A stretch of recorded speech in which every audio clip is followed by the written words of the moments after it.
नमस्कार मैं चिकेत पांडे आप सबका अपने चैनल उत्कृष्ट एकेडमी में स्वागत करता हूं। आज पुनः हम लोग बात करेंगे सुपरटेट की सहायक शिक्षक भर्ती परीक्षा में जो पाठ्यक्रम है उस पाठ्यक्रम के अंतर्गत प्राचीन भारतीय समाज और शिक्षा का उल्लेख किया गया है, जिसको हम लोग पिछले कई वीडियो से निरंतर पढ़ते आ रहे हैं। आज भी उसी के संदर्भ में बात करेंगे। मैं बताना चाहूँगा कि इससे पहले हम लोग 1813 का आज्ञा पत्र, ये आप वीडियो देख सकते हैं, हमारे चैनल पे उपलब्ध है। 1813 का आज्ञा पत्र और फिर 1835 में मैकाले का विवरण पत्र, मैकाले का विवरण पत्र ये हम पढ़ चुके हैं। 1813 के आज्ञा पत्र से उत्पन्न हुआ प्राच्य पाश्चात्य विवाद, इसको भी हम लोग पढ़ चुके हैं। प्राच्य पाश्चात्य विवाद, इसको भी हम लोग पढ़ चुके हैं। और मैकाले का जो विवरण था 1835 में, इससे एक नई व्यवस्था मैकाले ने जन्म दिया था, जिसको हम लोग अधोगामी निस्यंदन सिद्धांत कहते आए हैं। अधोगामी निस्यंदन सिद्धांत, इसको भी हम लोग पढ़ चुके हैं। अंग्रेजी में इसी को डाउनवर्ड फिल्ट्रेशन थ्योरी हम लोग कहते हैं, इसका भी अध्ययन कर चुके हैं। पिछली क्लास में जब हम 1813 का आज्ञा पत्र पढ़ रहे थे, तो मैंने आपको बताया था कि भारतीयों के संदर्भ में ब्रिटिश पार्लियामेंट से जो आदेश जारी होता था वो प्रत्येक 20 वर्ष में अद्यतन होता था, यानी कि रिन्यू होता था। प्रत्येक के 20 वर्ष पर नया निकलता था। तो 1813 में पहले आया, फिर आया तो 1833 में था, लेकिन उसके बाद मैकाले को बनाया गया, लोक शिक्षा समिति का अध्यक्ष बनाया गया, उसने अपना विवरण दिया। तो 1835 में इसका विवरण आया। 1833 के बाद अब बात थी 1853 में, किसकी बात थी? 1853 में एक नए आज्ञा पत्र की बात थी, इसको आप चाहे तो नोट कर सकते हैं। 1853 में एक नए आज्ञा पत्र की बात थी, और यह आज्ञा पत्र इंग्लैंड की पार्लियामेंट से कंपनी के थ्रू भारतीयों के लिए जारी होता है कि कंपनी को भारतीयों पे कैसे शासन करना है। इन सभी संदर्भ में एक आदेश, लिखित आदेश पारित होता था, उसी को कंपनी फॉलो करते हुए भारतीयों पे शासन करती। तो 1813, 33 और फिर 1853 ये आज्ञा पत्र है। और इस आज्ञा पत्र में एक नई चीज का प्रयोग किया गया, महत्वपूर्ण विषय का उल्लेख किया गया। वो क्या था कि भारतीयों की शिक्षा क्या थी? भारतीयों की शिक्षा के विषय में यह विचार प्रस्तुत किया गया। कहां पर? इंग्लैंड की पार्लियामेंट में, कि भारतीयों को कैसे शिक्षित किया जाए। मैं थोड़ा सा इतिहास आपको बताना चाहूंगा। 1833 से 1853 यानी कि लगभग 20 वर्ष का जो समय था, इस 20 वर्ष के समय भारत में विशेषकर पाश्चात्य संस्कृति, पाश्चात्य शिक्षा, पाश्चात्य भाषा, पाश्चात्य शिक्षण संस्थान और पाश्चात्य विद्वान साहित्य जो थे, इनका बहुतायत की संख्या में बोलबाला रहा। स्टार्टिंग के आप देखेंगे कि 1835 से लेकर के 1853 यानी कि 20 वर्षों तक इनका प्रभाव देखा गया। बहुत जगह को उल्लेख मिलता है, कई सारे विद्वान बताते हैं कि इन 20 वर्षों में पाश्चात्य देश के जो भी जिम्मेदार लोग थे, यानी इंग्लैंड के जो भी कर्मचारी गण थे, जो भारतीयों के शासन करने के लिए उत्तरदायी थे, उन सब ने भारतीयों की भाषा को, भारतीय साहित्य को, भारतीय विद्वान को, भारतीय शिक्षा व्यवस्था को, भारतीय शिक्षण संस्थान को निहायत ही गंवारू प्रकार की बताने में कोई कमी नहीं छोड़ी, और बिल्कुल इसे निचले स्तर पर बताया। और कहा यदि भारतीय इसके साथ जुड़े रहेंगे तो निश्चित रूप से कभी भी भारत को वैश्विक पटल पर या जो औद्योगिक क्रांति चल रही है उसमें भारतीयों को सम्मिलित नहीं किया जा सकता। इसीलिए जब हमने पढ़ा था अधोगामी निस्यंदन सिद्धांत, तो हमने आपको बताया था कि मैकाले ने जो प्राच्य पाश्चात्य विवाद का, जिसका अंत किसने किया था? आप पढ़ चुके हैं कि इसका अंत मैकाले ने किया था। और अंत कैसे किया था?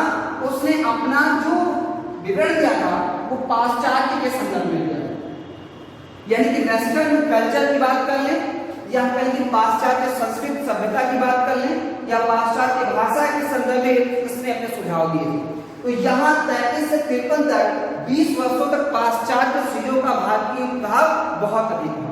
लेकिन 1853 में एक नया आज्ञा पत्र आया और पार्लियामेंट ने सुझाव दिया कि भारतीयों की शिक्षा के विषय में अब हमें ध्यान देने की आवश्यकता है। इसके फलस्वरूप जो समिति थी, लोक शिक्षा समिति थी, उसके लिए आप देखेंगे कि 1854 में एक आदेश पत्र आता है या फिर एक विवरण पत्र आता है किसका, वुड महोदय का, जिसको हम लोग क्या कहते हैं, वुड डिस्पैच कहते हैं। क्या कहते हैं, वुड डिस्पैच 1854। वुड का घोषणा पत्र कहते हैं इसको, वुड का घोषणा पत्र। ये वास्तव में घोषणा पत्र है क्या, ये घोषणा पत्र जो ये 1853 की आज्ञा पत्र की उपज थी। 1813 के आज्ञा पत्र की उपज क्या थी, वुड का घोषणा पत्र। क्यों, क्योंकि वुड को ये जिम्मा दिया गया था कि आप भारतीयों की शिक्षा कैसे व्यवस्थित की जा सकती है, इस संदर्भ में आप अपने विचार दीजिए। और मैं आपको बताऊं कि 19 जुलाई, कब, 19 जुलाई 1854 को, 19 जुलाई 1854 को वुड ने भारतीयों की शिक्षा के संदर्भ में अपने विचार प्रस्तुत किए। किसको, कंपनी को। अब ये ध्यान दीजिए, यही वुड का जो घोषणा पत्र है, इसको Magna carta of Indian education कहा जाता है। इसी को महाअधिकार पत्र कहा जाता है। क्या कहा जाता है, महाअधिकार पत्र। शिक्षा को लेकर क्वेश्चन बनेगा कि मैग्ना कार्टा, भारत का मैग्ना कार्टा किसे कहते हैं, तो 1854 का जो वुड का घोषणा पत्र था, उसे भारतीयों के लिए मैग्ना कार्टा कहा जाता है। आई होप कि आप इसका बहुत बेहतर ढंग से समझ लोगे, वुड का घोषणा पत्र। और आज का जो हमारा टॉपिक है वो है क्या, वास्तव में वुड के घोषणा पत्र की बात करने वाले हैं। इस घोषणा पत्र में ऐसा क्या था जिसकी वजह से इसको महाअधिकार पत्र कहा गया। ठीक है, समझ चुके। प्रयास ये किया कि प्रीवियस नॉलेज से जोड़ते हुए आपको नए ज्ञान की तरफ ले जाएगा। 1813, 1833 का आदेश पत्र, 1835 में मैकाले का विवरण पत्र, उसके बाद अधोगामी निस्संदेह सिद्धांत, उसका अंत, और वहां से लेकर के 20 वर्षों में जो पाश्चात्य संस्कृति सभ्यता या पाश्चात्य भाषा का भारत में बढ़ावा हुआ, उन सभी प्रकाश डालते हुए हम कहां पे आ गए हैं, 19 जुलाई 1854 को प्रकाशित के वुड के घोषणा पत्र पर।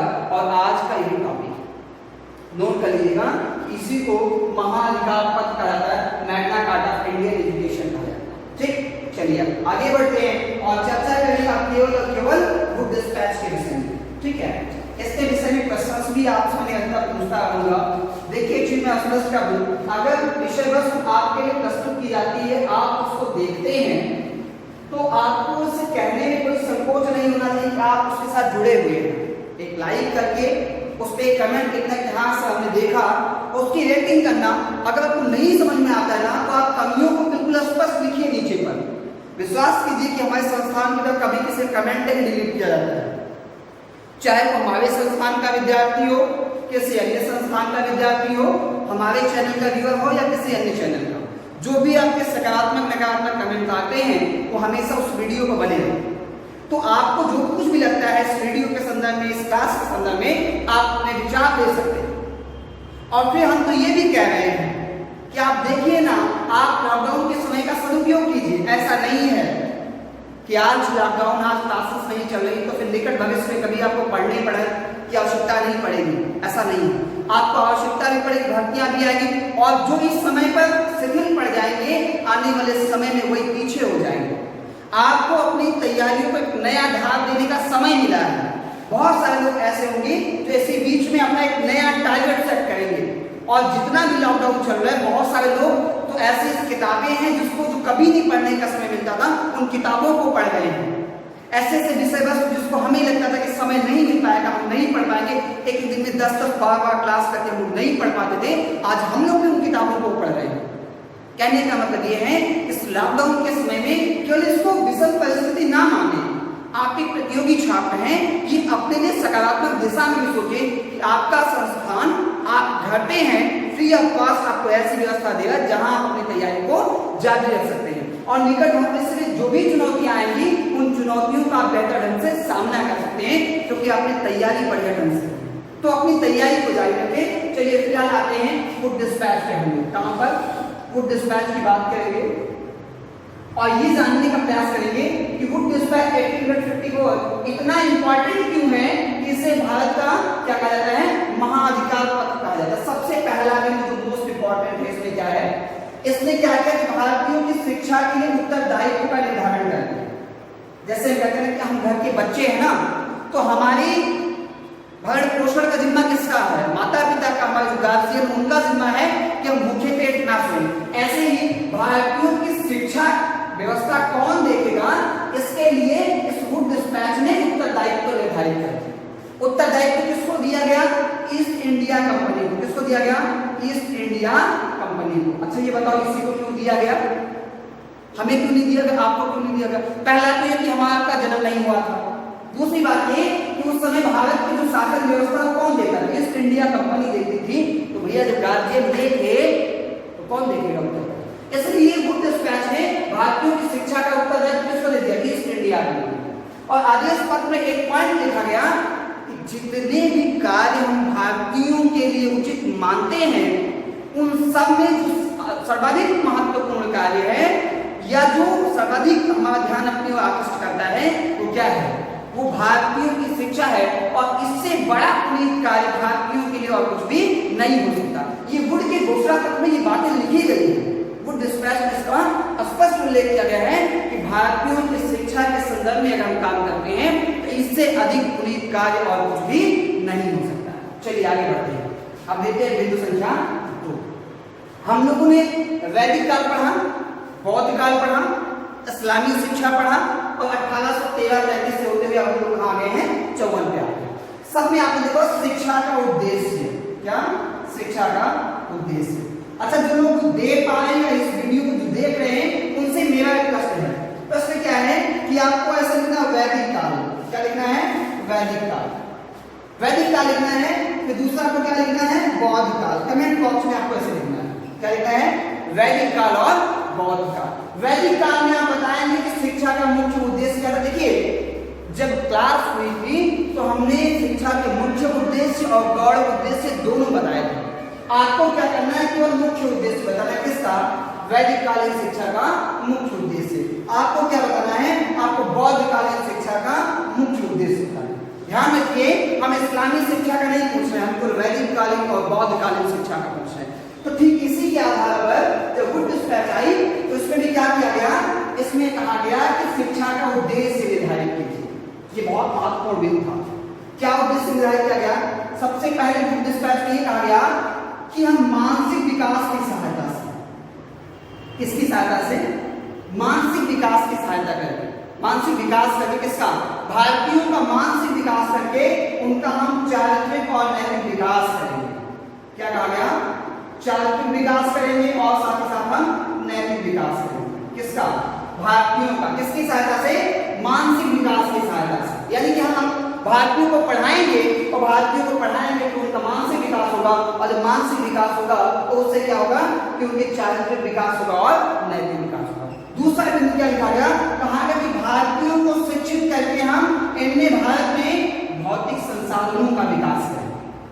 बताया गया भारतीयों को कि भाई यदि आप पढ़ते हैं तो उससे होगा क्या कि आपके यहाँ भौतिक संसाधनों की आपूर्ति बढ़ जाएगी। इसके बाद जो अगला बिंदु निर्धारित किया गया वो कहा गया कि भारतीयों को राजपदों के लिए तैयार करना, शिक्षा इसलिए देंगे कि इन्हें राजा के पदों पर निर्धारित किया जा सके या इनको राजा के पदों पर इनको आसीन किया जा सके। इतनी सारी चीजों की चर्चा की गई और इसके साथ साथ ये भी निर्धारित किया गया कि अगर हम भारतीयों को शिक्षित करेंगे, भाई गर्मी थोड़ी ज्यादा है, ठीक है, इसलिए कभी कभी पसीने को साफ करने का प्रयास करना पड़ता है। ये कहा गया कि भारतीयों को शिक्षित करेंगे तो इससे क्या होगा, भारत जो आत्मनिर्भर बनेगा। क्या बनेगा, आत्मनिर्भर बनेगा। यह कहा गया कि राष्ट्र के विकास में भारतीयों का योगदान है, ये भी कहा। जैसे आज देखिए मोदी जी कह रहे हैं कि विषम परिस्थिति में भी हम क्या बने, आत्मनिर्भर बने। तो ये कहा गया कि आत्मनिर्भर बनाने के लिए हम भारतीयों को शिक्षित करेंगे और साथ ही साथ क्या, राष्ट्र के विकास में कौन योगदान करेगा, जो भारतीय शिक्षित हो जाएंगे वो उनके राष्ट्र के विकास में क्या करेंगे, योगदान करेंगे। इसके बाद जो अगला बिंदु निर्धारित किया गया, ये नोट कर लिया होगा आप लोगों ने। इसके बाद जो अगला शिक्षा के उद्देश्य के बाद जो अगला बिंदु निर्धारित किया गया, अभी इसको रहने दें, तो कुछ लोग पीछे जुड़ेंगे तो नोट कर सकते हैं। अगला बिंदु निर्धारित किया गया उनके घोषणा पत्र में, वो पाठ्यक्रम की बात है। किसकी बात आई? पाठ की, जिसको लेकर के अभी तक विवाद चलता आया था। तो उस पाठ्यक्रम में क्या कहा गया कि हम भारतीयों को क्या पढ़ाएंगे? भैया देख लीजिए, विवाद किसका चल रहा था? विवाद चल रहा था 1835 से लेकर 1853 तक जो विवाद चला वो अधोगामी निस्संदन के विषय में था। उसके पहले जो विवाद चला वो प्राच्य पाश्चात्य का। समझ चुके? तो इन्होंने कहा कि हम पाठ्यक्रम में हम प्राच्य को भी रखेंगे भैया और हम पाश्चात्य को भी रखेंगे। मतलब बुद्ध स्पष्ट में क्या कहा गया कि हम तरबूज तो उठाएंगे लेकिन दोनों हाथों से उठाएंगे। दोनों हाथों से उठाने का मतलब है कि एक तरफ तो हम प्राच्य साहित्य पढ़ाएंगे, प्राच्य भाषाओं का ज्ञान देंगे, और दूसरी तरफ हम पाश्चात्य संस्कृति, पाश्चात्य सभ्यता। कैसे? दोनों के पीछे तर्क दिया गया। कहा गया कि अगर आपको अपनी संस्कृति को बचा करके रखना है तो आपको प्राच्य पढ़ना होगा, और अगर आपको मॉडर्न बनना है, अगर आपको साइंस में विकास करना है, अगर आपके अंदर औद्योगिक क्रांति की आवश्यकता है, अगर राजनयिक पद पे जाना चाहते हैं, अगर आप कर्मचारी बनना चाहते हैं, तो आपको क्या पढ़ना होगा? पाश्चात्य पढ़ना। इसका मतलब अगर आपसे ये पूछा जाए कि वुड के डिस्पैच में किस विषय को या किस पाठ्यक्रम को पढ़ाने की बात की गई, तो प्राच्य पाश्चात्य दोनों की बात की। मैं स्पष्ट कर दूं, नहीं बात करेंगे सब प्राच्य है क्या? प्राच्य का मतलब कि जहां उर्दू की बात की जाए, जहां अरबी की बात की जाए, और जहां संस्कृत की बात की, वो क्या है? वो प्राच्य है। और जहां अंग्रेजी की बात की जाए वो क्या है? वो पाश्चात्य। तो इतने सारे बिंदुओं को आप समझ चुके। इसके बाद भारतीयों की शिक्षा किसको मिटा देगा? ठीक है, अरे देखिए बहुत लंबा लेक्चर नहीं हुआ वीडियो का। इसके बाद जो अगला बिंदु निर्धारित किया गया उसमें कहा गया कि भारतीयों की शिक्षा के लिए तो अपन क्या करेंगे कि भारतीयों की शिक्षा के लिए क्या किया जाएगा? जो लोक शिक्षा समितियां थी उन सबको हटा दिया जाएगा। क्या होगा? जो लोक शिक्षा समितियां थी उन सबको हटा दिया जाएगा, और लोक शिक्षा समिति को हटाने के बाद हम क्या करेंगे? हम प्रांतीय बोर्ड की स्थापना करेंगे। भारतीयों की शिक्षा के लिए क्या करेंगे? प्रांतीय बोर्ड की स्थापना करेंगे। कहां करेंगे प्रांतीय बोर्ड की स्थापना? 5 प्रांतों में हम प्रांतीय बोर्ड की स्थापना करेंगे। वो करेंगे जब भारतीयों की शिक्षा की व्यवस्था करेंगे। कहां कहां 5 प्रांत पहुंचेंगे भैया? देखो, एक क्या होगा आपका? पंजाब होगा। क्या होगा? एक आपका पंजाब होगा। दूसरा क्या होगा आपका? दूसरा आपका बंगाल होगा। पंजाब होगा, बंगाल होगा, आपका क्या होगा? मद्रास होगा, और इसके साथ साथ क्या होगा आपका मुंबई होगा। दिख रहा है? दिख रहा है? मुंबई होगा। इसके बाद जो 5वां स्टेट होगा उसको कहा गया उत्तरी पश्चिमी प्रदेश। क्या कहा गया? उत्तरी पश्चिमी प्रदेश। यानी कि 5 राज्यों में हम क्या करेंगे? प्रांतीय बोर्ड की स्थापना करेंगे। ये प्रांतीय बोर्ड करेगा क्या? जो लोक शिक्षा समितियां थी या जन शिक्षा समितियां थी उनको हटा दिया गया, और कहा गया कि पंजाब, बंगाल, मद्रास, मुंबई और उत्तरी पश्चिमी प्रदेश में क्या करेंगे? प्रांतीय बोर्ड की स्थापना कर देंगे। इससे भारतीयों की शिक्षा व्यवस्था बेहतर हो जाएगी। ये भी समझ में आ गया? आगे बढ़ते। इसके बाद क्या किया गया? प्रांतीय बोर्ड के बाद एक और चीज की स्थापना की गई। कहा गया कि अब हम भारतीयों को उच्च शिक्षा देंगे। यहां नीचे लिख दे रहे हैं उत्तरी पश्चिमी प्रदेश। इसके बाद यह भी प्रावधान किया गया अब भारतीयों को उच्च शिक्षा दी जाएगी। क्या की जाएगी? भारतीयों को उच्च शिक्षा दी जाएगी। इसके पहले आप पढ़ते हैं कि 1880 में क्या हुआ था। चलिए मैं एक क्वेश्चन आपके लिए दे रहा हूं, जो लोग निरंतर देखते रहेंगे वीडियो को वो बताएंगे कि 1880 में भारत में शिक्षा के संदर्भ में क्या कार्य किया गया। 1880 में भारत में शिक्षा के संदर्भ में कौन सा महत्वपूर्ण कार्य हुआ, ये आपको बता देंगे। ठीक है, अब ये कहा गया उच्च शिक्षा के लिए भारत में विश्वविद्यालय की स्थापना की जाए। कहां पर? विश्वविद्यालय की स्थापना की जाए। कहां पर की जाएगी? ये बताया गया कि भैया देखो मद्रास में की जाएगी। कहां पर की जाएगी? मद्रास में की जाएगी। विदाई को कोलकाता में की जाएगी। कहां पर? मद्रास, कोलकाता और बंबई। उस समय मुंबई नहीं हुआ करता था, बंबई हुआ करता था। ठीक, यहां मैंने मुंबई लिख दिया, इसको भी आप बंबई करेंगे। तो क्या कहा गया कि भारतीयों की शिक्षा के लिए उच्च शिक्षा के केंद्र स्थापित किए जाएंगे, और उच्च शिक्षा के केंद्र में क्या स्थापित करेंगे? विश्वविद्यालय। कहां पर किए जाएंगे विश्वविद्यालय स्थापित? मद्रास में किए जाएंगे, कोलकाता में किए जाएंगे, बंबई में किए जाएंगे। लेकिन ये जो विश्वविद्यालय बनाए जाएंगे उसका आधार क्या होगा? बताया गया कि उसका आधार लंदन विश्वविद्यालय होगा। क्या होगा? लंदन विश्वविद्यालय। यानी आज एफिलिएशन होता है कि यूनिवर्सिटी से कॉलेज एफिलिएट होते हैं, वैसे एक तरह से आप ये मानिए कि मद्रास, कोलकाता कोलकाता और बम्बई विश्वविद्यालय तो होंगे, लेकिन उनका एफिलिएशन जो होगा वो किससे होगा? उनका एफिलिएशन होगा लंदन विश्वविद्यालय से। ठीक है, एक की बातें समझ चुके हैं। अब आगे बढ़ते, एक महत्वपूर्ण कार्य किया गया कहां पर? भारतीयों की शिक्षा के लिए एक महत्वपूर्ण कार्य किया गया, एक महत्वपूर्ण आदेश दिया गया, सुझाव दिया गया वुड डिस्पैच में। क्या कहा गया कि भारतीयों के लिए क्रमबद्ध शिक्षण संस्थान स्थापित किए जाएंगे। क्या किए जाएंगे? क्रमबद्ध शिक्षण संस्थान स्थापित किए जाएंगे। भैया क्रमबद्ध का मतलब कहा कि निर्धारित क्रम में हम विद्यालय स्थापित करेंगे। कैसे क्या करेंगे? उसके लिए सबसे पहले कहा गया कि हम क्या करेंगे, सबसे बेस्ट जो होगा हमारी क्या होगा? देसी प्राथमिक विद्यालय। क्या होंगे? देसी प्राथमिक विद्यालय। नाम से स्पष्ट है, प्राथमिक विद्यालय, देसी प्राथमिक विद्यालय। इसके बाद क्या आएगा? इसके बाद मिडिल स्कूल स्थापित किए जाएंगे, जिसको हम लोग जब छोटे थे वो मिडिलियम पढ़ाता है, तो मिडिलिया जो कहते थे ना वो पहले क्या था? मिडिल था। तो देसी प्राथमिक विद्यालय, मिडिल स्कूल, इसके बाद हाई स्कूल। क्या आएगा? High school. फिर कहा गया कि कॉलेज की स्थापना की जाएगी। कॉलेज के बाद क्या बात की गई? विश्वविद्यालय स्तर की बात। ये भारतीयों के लिए क्रमबद्ध शिक्षण संस्थान की व्यवस्था की बात कही। किसमें?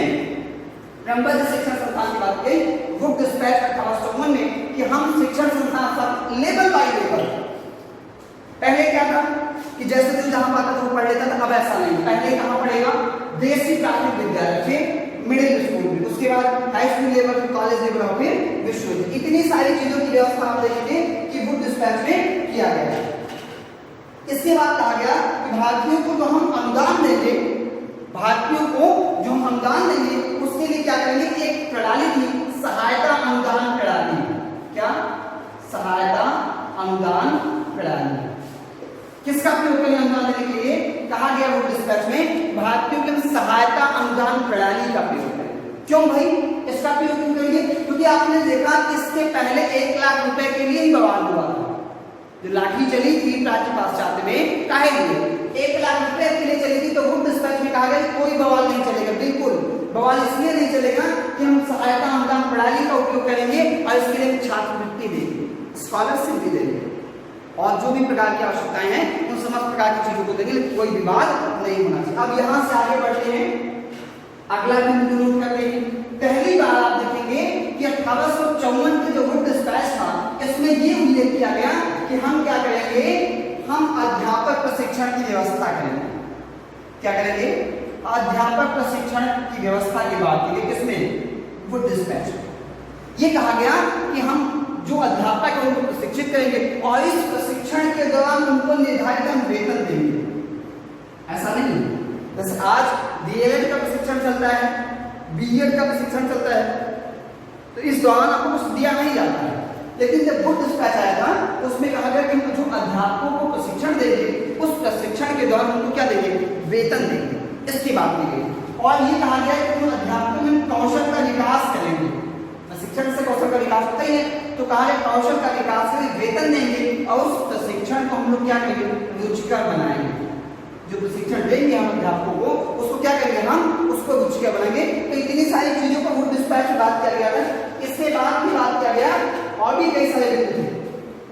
ठीक है, जैसे आप देखेंगे कि वुड डिस्पैच में व्यावसायिक शिक्षा की बात की गई। किसकी बात की गई? वुड डिस्पैच में व्यावसायिक शिक्षा की बात की। पांडे जी लें, ठीक है, व्यावसायिक शिक्षा की बात। इस बात पे बल दिया गया वुड डिस्पैच में कि भारतीयों को हम जो शिक्षा देंगे कैसी शिक्षा होगी?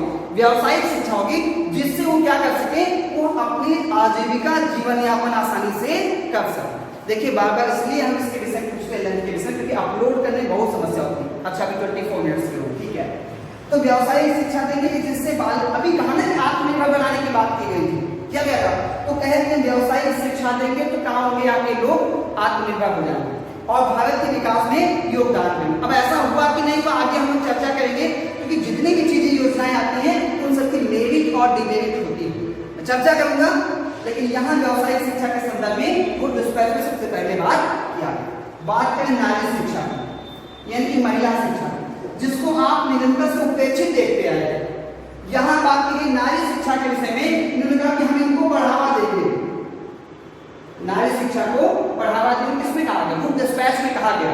कि महिला शिक्षा को बढ़ावा देंगे, और जो लोग महिला शिक्षा के संदर्भ में महत्वपूर्ण कार्य कर रहे थे उनको पुरस्कृत किया गया। ईस्ट इंडिया कंपनी के द्वारा गुड डिस्पैच को मान करके उनको पुरस्कृत किया गया जो लोग नारी शिक्षा को बढ़ावा दे। इसके साथ साथ एक और शिक्षा के विषय में इन लोगों ने काम किया, वो थे मुस्लिम शिक्षा। गुड डिस्पैच में मुस्लिम शिक्षा के संदर्भ में भी महत्वपूर्ण चीज का उल्लेख किया। मुसलमानों की शिक्षा के उत्थान के लिए भी इन लोगों ने महत्वपूर्ण कार्य किया और उस पर भी देखा गया कि अधिक जोर दिया इन लोगों ने। इसके साथ साथ जो मुस्लिम शिक्षा को बढ़ावा दिया गया उसमें उनके लिए बात नहीं किया। मुस्लिम शिक्षा के साथ साथ प्राच्य और पाश्चात्य जो भाषाएं थी उन सबको क्या किया गया, समेकित कर दिया। लेकिन इतनी सारी चीजें सब व्यवस्थित होने के बाद एक सबसे बड़ी कमी यहीं पर कर दी गई गुड डिस्पैच में। इतनी सारी चीजों के बाद सबसे बड़ी कमी कर दी गई गुड डिस्पैच में। वो कमी क्या थी गुड डिस्पैच में, आप देखेंगे कि कहा गया कि अगर आप अंग्रेजी पढ़ेंगे, अगर आप पाश्चात्य भाषा का अध्ययन करेंगे तभी आपको नौकरी दी जा सकती है। इसका मतलब कि कर्मचारी बनने के लिए आपको क्या करना होगा, अंग्रेजी का यानी कि पाश्चात्य भाषा का अध्ययन करना होगा। बस जितना कुछ इन्होंने दिया था एक ही झटके में सब कुछ ले लिया। भाई आपने क्यों इतना बड़ा रायता फैलाया कि भारतीयों को हम क्या देंगे, उच्च शिक्षा देंगे, भारतीयों को प्राइमरी स्कूल में देंगे, प्राथमिक विद्यालय में, विदेशी प्राथमिक विद्यालय में शिक्षा देंगे, भारतीयों को भारतीयों का साहित्य पढ़ाएंगे, जब फाइनली आपको यही कहना था कि हम नौकरी उन्हीं को देंगे जो अंग्रेजी पढ़े होंगे। सारी बात देखिए, इसीलिए इस बात को विवाद है कि इसे भारत का महाधिकार पत्र कहा जाए अथवा ना कहा जाए।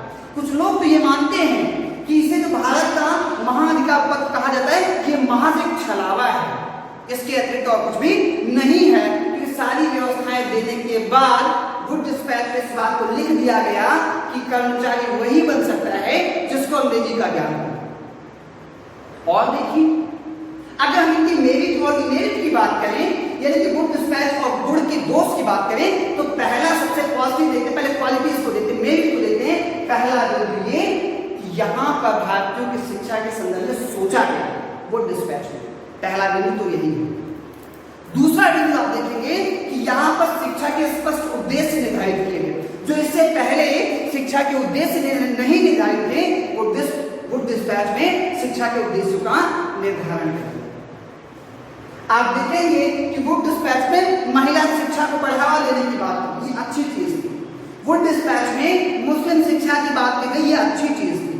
गुड डिस्पैच में भारतीयों के लिए उच्च शिक्षा की व्यवस्था की गई, ये अच्छी बात थी। गुड डिस्पैच में भारतीय साहित्य और अंग्रेजी साहित्य दोनों को साथ लेकर चलने की बात कही गई, ये अच्छी चीज थी। गुड डिस्पैच में आप देखेंगे कि भारतीयों की भाषा और अंग्रेजी भाषा को भी जो शिक्षा का माध्यम बनाया गया, वो दोनों भाषाओं को बनाया गया, ये अच्छी बात है। आप देखेंगे कि गुड डिस्पैच में ये कहा गया कि हम क्रमबद्ध शिक्षण संस्थानों की स्थापना करेंगे, ये अच्छी चीज थी। गुड डिस्पैच में आप देखेंगे ये कहा गया कि भारतीयों को प्रशिक्षित किया जाएगा अध्यापक बनने के लिए, ये अच्छी चीज थी। भारतीयों को हम क्या करेंगे, सहायता प्रदान करेंगे, ये अच्छी चीज थी। बहुत सारी मेरिट थी गुड डिस्पैच में, ऐसा नहीं कि सारी कमियां हैं, लेकिन जब कमियों की बात करेंगे मेरे दोस्त, तो सबसे पहले यही आएगा कि अंग्रेजी कंपलसरी था। अंग्रेजी क्या थी, कंपलसरी थी। क्यों, आप सोचेंगे अभी तो हमने कहा कि दोनों लेकर चल सकते थे, लेकिन दोनों में अंग्रेजी को लेना कंपलसरी था। जैसे हमने कहा हायर एजुकेशन, अगर उच्च शिक्षा की बात की जाए बेटा, तो जो उच्च शिक्षा जो किस भाषा में दी जाती थी, अंग्रेजी में ही दी जाती थी। इसका मतलब क्या कि हम केवल कह तो रहे हैं कि भारतीयों को उच्च शिक्षा देंगे, लेकिन उस उच्च शिक्षा में हम क्या पढ़ाएंगे, अंग्रेजी पढ़ाएंगे। और जो मैकाले ने कहा था कि हम ऐसे भारतीय बनाएंगे जो देखने में रंग रूप में तो भारतीय हो, लेकिन जिनकी आत्मा अंग्रेजी हो, वास्तव में वही काम भी किसने किया, वही काम गुड डिस्पैच ने भी किया कि भारतीयों को अगर उच्च शिक्षा प्राप्त करनी है तो क्या पढ़ना होगा भाई, अंग्रेजी पढ़ना होगा। ये मैकाले ने ये कहा कि भारतीयों को अंग्रेज बनाएंगे आत्मा से, और गुड डिस्पैच ने क्या कहा कि हम भारतीयों के साथ मिलकर के भारतीयों को अंग्रेज बना देंगे और किसी को पता भी नहीं चले। क्यों, क्योंकि कहा कि अगर कर्मचारी बनना है आपको तो उसके लिए अंग्रेजी का ज्ञान होना आवश्यक है। और अंग्रेजी कहाँ मिलेगी आपको, जब आप उच्च शिक्षा प्राप्त करेंगे। तो कहीं ना कहीं एक तरह से गुड डिस्पैच में भारतीयों को लेकिन सबसे ऊपर जो रखा गया वो किसको रखा गया? अंग्रेजी को रखा। आप देखेंगे कि मद्रास में, कलकत्ता में, मुंबई में विश्वविद्यालय की स्थापना की बात तो की गई, लेकिन उन सब का आधार क्या बनाया गया? लंदन विश्वविद्यालय को बनाया गया। ये भी क्या थी? डीमेरिट थी। देखेंगे भारतीयों को प्रशिक्षित करने की बात कही गई, लेकिन उस प्रशिक्षण में बताया गया था उनको अंग्रेजी बताई जाती थी। इसका मतलब ये क्या था? उसकी डीमेरिट थी। तो ओवरऑल अगर हम देखें तो वुड डिस्पैच का एनालिसिस करने के बाद ये पता चलता है कि भारतीयों के लिए महाधिकार पत्र कुछ लोग की संख्या देते हैं उसको, वो कतिपय परिस्थिति में सही भी है, लेकिन अगर देखा जाए तो एक शब्द जो अंग्रेजी को वहां पर रख दिया गया उच्च शिक्षा में, उच्च शिक्षा के लिए विश्वविद्यालय थे उनका आधार अंग्रेजी को बना दिया गया या लंदन विश्वविद्यालय को बना दिया गया, और इस प्रकार की जो कर्मचारी पदों की अंग्रेजी कंपलसरी कर दिया गया, ये वहां की डिबेट थी। इसलिए कह सकते हैं कि वो वहां से एक छलावा मारता। फिर भी भारतीयों की जो आधुनिक शिक्षा है उसकी नींव कहां से पड़ी? तो वुड डिस्पैच 1854 से ही भारत की आधुनिक शिक्षा की नींव पड़ी। यह बिंदु आपसे पूछा जा सकता है कि आधुनिक शिक्षा की नींव कहां से पड़ी? तो आप कहेंगे आधुनिक शिक्षा की जो नींव है वो वुड डिस्पैच 1854 से। हमारा ये वीडियो आपको कैसा लगा इस संदर्भ में जरूर बताइएगा, और साथ ही साथ मैं बताना चाहूंगा कि हमारे संस्थान के द्वारा सीडीपी प्रैक्टिस सेट चलाया जा रहा है। वो आपके CTET, Rajasthan TET, Madhya Pradesh TET के लिए यूजफुल है। हम आपको पीडीएफ देते हैं क्वेश्चन के रूप में, उसके बाद उस वीडियो के थ्रू उसका सॉल्यूशन आपको पूरा दिखाते हैं। निश्चित रूप से वो आप सबके लिए लाभदायक है, और बीच बीच में एनवायरमेंट और हिंदी शिक्षण के भी पीडीएफ आपको दिए जाते हैं। तो अगर आप चाहते हैं तो उससे जुड़ सकते हैं। बहुत ही न्यूनतम शुल्क है, कोई समस्या नहीं होगी। बस एक बार जोड़ेंगे तो आपको ये लगेगा कि हाँ, जो मैंने पेड किया उससे कहीं ज्यादा संस्थान में दे रहा है। मिलेंगे अगले वीडियो में, तब तक के लिए खुद का ध्यान रखें।